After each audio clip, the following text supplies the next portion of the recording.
जय हिंद। मैं अविनाश। कैसे हैं मेरे तैयारी करने वाले दोस्तों? उम्मीद करता हूं कि आप बहुत बेहतर होंगे और बहुत अच्छी चल रही होगी आपकी तैयारी। तो बिहार में जितने भी मेरे बिहार के दोस्त हैं जो तैयारी कर रहे हैं, आपके लिए जो है बहुत सारे मौके आ रहे हैं। बैक टू बैक मौके आ रहे हैं, ठीक है ना? तो कल को जाके आप ये नहीं कह पाओगे कि मौके मुझे कम मिले। अगर यहाँ पे आप चूकते हो तो ये गलती आपकी होगी। आपकी तैयारी में वो कमी होगी या आपके सीरियसनेस में वो कमी होगी। तो मेरा यही सजेशन रहेगा कि आप थोड़े से सीरियस हो जाएं। पेपर्स बैक टू बैक होने वाले हैं। बहुत जल्दी जो है बीएसएससी जो है अपना कैलेंडर जो है अपना बता देगा कि उसके एग्जाम कब कब लिए जाएंगे। ठीक है ना? जहां तक सूत्रों से पता चला है कि आपका जो इंटर लेवल वाला है वो एग्जाम आपका पहले होगा। उसके बाद बिहार सीजीएल का भी एग्जाम होगा। लेकिन बहुत ज्यादा समय नहीं मिलेगा। कुल मिला के मान लो कि इस साल में के अंत अंत तक आपके सारे एग्जाम हो जाने हैं। अगले साल फिर कौन सी वैकेंसी आएगी कौन सी नहीं आएगी इसकी अनिश्चितताएं बनी रहेगी। लेकिन इस साल जितने भी आपके पास अपॉर्चुनिटी हैं, मे भी आगे आपको उतने नहीं मिले। इसलिए मैं कह रहा हूं कि आने वाला जो 6 महीने है उसमें आप बिल्कुल ही साइलेंट हो जाएं, बिल्कुल कहीं गायब हो जाएं। आपके अड़ोसी पड़ोसी को लगना चाहिए कि कहाँ गायब हो गया, कहाँ चला गया ये बच्चा। ठीक है ना? फिर जब आपकी रिजल्ट आएगी, जब आपका मेरिट बनेगा, जब आपकी नौकरी लगेगी ना, तो उसका जो शोर होगा ना वो सबको एक बार चौंका जाएगा। तो मैं हमेशा चाहूंगा कि ये समय आप अपने जीवन में जरूर लेके आए, परिश्रम करें। दूसरी बात, तैयारी को लेके हमेशा गाइड करता रहा हूं, आगे भी करता रहूंगा।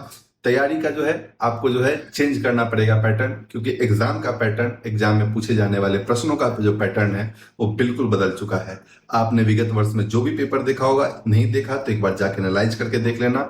जो पहले प्रश्न आते थे 2025 से पहले और अब जो प्रश्न आ रहे हैं उसके स्तर में आपको काफी परिवर्तन देखने को मिलेगा।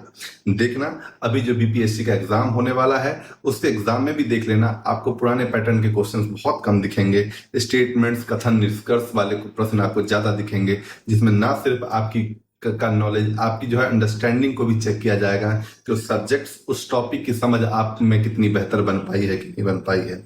तो बजाय इस चीजों को रटने का, उसको समझने की कोशिश कीजिएगा, उसकी डिटेलिंग को थोड़ा सा जानिएगा। चाहे सब्जेक्ट्स कोई भी हो, हर एक सब्जेक्ट के लिए, चाहे वो हिस्ट्री हो, ज्योग्राफी हो, पॉलिटी हो, या आपके जो है इकोनॉमिक्स हो, इन्वायरमेंट्स हो, या फिर आपके जो है साइंस के सब्जेक्ट्स हो, फिजिक्स, केमिस्ट्री, बायोलॉजी, हर सब्जेक्ट्स के लिए आपके पास अलग रणनीति होनी चाहिए। हर सब्जेक्ट्स का अप्रोच जो है आपको अलग अलग करके चलना होगा। ऐसा नहीं कि मैंने किसी पर्टिकुलर किताब को पढ़ लिया, रीडिंग मार लिया, उसके 1000-2000 प्रश्न देख लिए, उससे आपका काम बन जाएगा। ऐसा नहीं होगा। किसी भी टॉपिक को आप पढ़ रहे हो तो उसके पूरे प्रसंग को आपको जानना होगा कि ये टॉपिक क्यों इंपॉर्टेंट है, कहाँ से प्रश्न बन सकता है, किस तरह की अंडरस्टैंडिंग मांग रहा है। ऐसा नहीं कि गुलाम वंश आपने पढ़ना स्टार्ट किया तो गुलाम वंश के जितने भी शासक रहे हैं उसके बारे में आपने पढ़ लिया, वन लाइनर के फॉर्म में आपने क्वेश्चन देख लिया और बस वहीं तक आपकी जो है तैयारी सीमित हो जाए।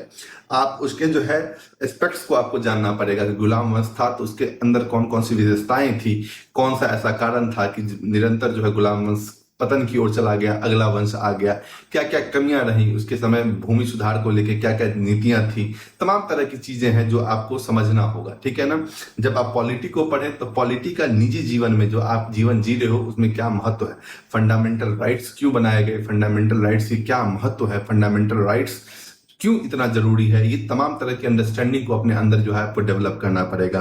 वहीं जब आप ज्योग्राफी को पढ़ते हैं तो ज्योग्राफी में आपकी मैप की अंडरस्टैंडिंग बहुत बेहतर होनी चाहिए।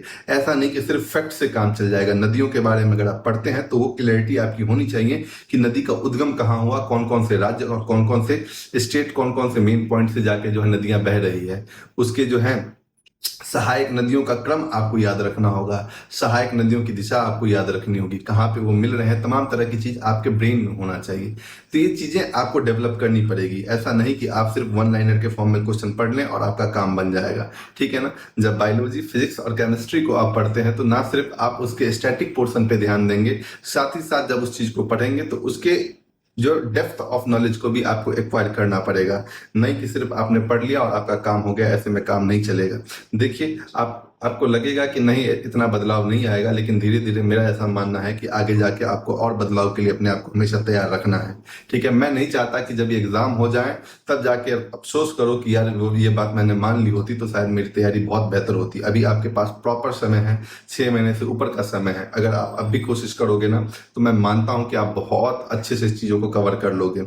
लेकिन हाँ, जैसे जैसे वक्त बीतता जाएगा आप अपने लक्ष्य से बहुत दूर होते चले जाओगे और हो सकता है कि बाद में आपको 1 number 2 number number, 5 number, 10 number को लेके बहुत अफसोस रह जाए कि काश मैंने ये कर लिया होता तो आज रिजल्ट में मेरा भी नाम होगा। ठीक है ना? तो एक बड़े भाई के नाते हमेशा मैं ये गाइड करता रहा हूँ, आगे भी करता रहूंगा, लेकिन उम्मीद करता हूँ कि आप इन चीजों को समझेंगे, इसको अमल में लाएंगे। बाद बाकी मेरे सहयोग की आपको जब जहां जब जैसे जिस रूप में जरूरत हो आप मेरे से बेहिचक पूछ सकते हो, बेहिचक मांग सकते हो। मेरा टेलीग्राम ग्रुप है, वहां पे आप जाके देख सकते हो, जीएस पावर के नाम से है। बाद बाकी सोशल मीडिया पे आप जाओगे तो मेरे पर्सनल नंबर भी आपको मिल जाएंगे। अगर आपके कंसर्न बहुत जेन्युइन है तो मैं जरूर आप तक जो है आपके प्रश्नों के जवाब को लेके आऊंगा।